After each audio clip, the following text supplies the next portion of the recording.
Yeah? This is a poem called Woven Walls of Sound.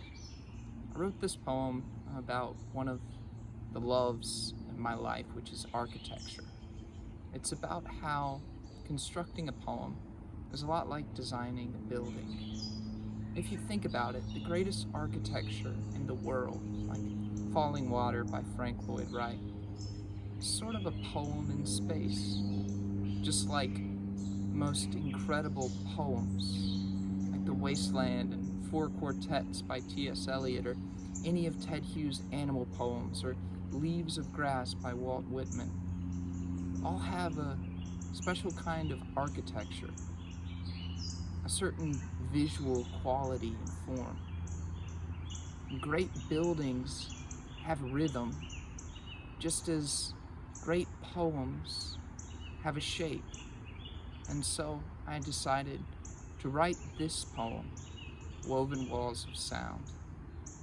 It just may be impossible to bring all vocabularies of one native tongue under singular domain, but even if that is the case, we're enraptured by the game.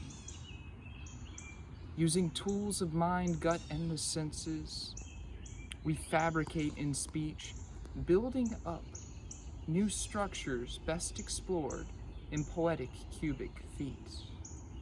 With raw materials from history, art, and science, memories of time and place, metaphors will soon bind ideas connected across the intellect's vast space. The word is the point, phrases, lines, verses, planes of rhyme, which soon collide to form volumes experienced in the listener's own time.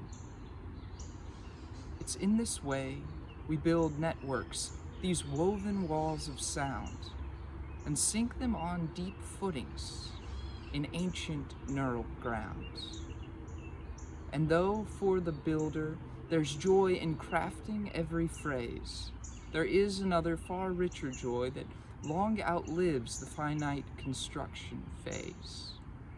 For in a well-crafted word, a great power resides. They can crash in minds like gales, or move emotions gently as the moon carries her tides. And so there is one final step beyond any verbal flight. A poem must be shared with new ears. It finds its form and shape through a new mind's light. And the listener may keep the poem for an hour, a lifetime, or a day. But it is true that, like good architecture, a poem is more than just a place to stay.